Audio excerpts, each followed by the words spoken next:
നമുക്ക് ഇന്നൊരു മസാല പുട്ടുണ്ടാക്കിയാലോ. അതിനായി 2 പുട്ടെടുത്തിട്ട് കൈകൊണ്ട് നല്ലതുപോലെ പൊടിക്കുക. അതിലേക്ക് ഗ്രേറ്റ് ചെയ്ത ക്യാരറ്റ്, കുഞ്ഞായി അരിഞ്ഞ കോവയ്ക്ക, സ്ലൈസ് ആയി അരിഞ്ഞ ഒണിയൻ, പിന്നെ തേങ്ങ, മസാലക്കൂട്ടുകളായ ചിക്കൻ മസാല, മല്ലിപ്പൊടി, കളറിനാവശ്യമായ മഞ്ഞൾപ്പൊടി, കുറച്ച് ഇഞ്ചി പേസ്റ്റ്. ഒരു ചീനിച്ചട്ടിയിൽ എണ്ണ ഒഴിച്ച് കടുകിട്ട് വറ്റൽമുളക് പിന്നെ ഉള്ളിയും ഇട്ട് ജസ്റ്റ് ഒന്ന് ഇളക്കിയിട്ട് ഉപ്പും കൂടി ഇടുക. കാരണം നമുക്ക് ഉള്ളി പെട്ടെന്ന് വഴണ്ടി കിട്ടാൻ വേണ്ടിയാണ്.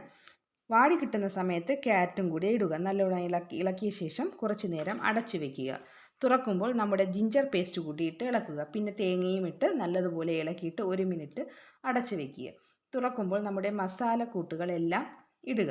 നല്ലപോലെ ഇളക്കുക. അതിലേക്ക് മെയിൻ ഇൻഗ്രീഡിയൻ്റായ പുട്ടിട്ട് നല്ലതുപോലെ ഇളക്കി യോജിപ്പിക്കുക. കൂടെ കോവയ്ക്ക കുഞ്ഞായി അരിഞ്ഞു വെച്ചതും കൂടി ഇട്ടുക.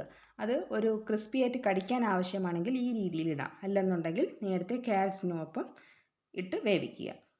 ഇനി ഇതിൻ്റെ കൂടെ ടൊമാറ്റോ സോസും കൂടെ ഒഴിക്കുകയോ ചെയ്താൽ പുട്ട് കൂടുതൽ രുചികരമാവാം. അവരവരുടെ ഇഷ്ടമനുസരിച്ച് സോസ് ചേർക്കുകയോ ചേർക്കാതിരിക്കുകയോ ചെയ്യാം. നമ്മുടെ പുട്ട് മസാല റെഡി. നമുക്ക് ഏത് വെജിറ്റബിൾസും ഈ രീതിയിൽ കൊടുത്താൽ പച്ചക്കറികൾ ഇഷ്ടമില്ലാത്ത കുട്ടികൾ പോലും ഇഷ്ടത്തോടെ കഴിക്കും. അപ്പോൾ പിന്നെ അടുത്ത വീഡിയോയുമായി കാണാം. Okay, bye bye.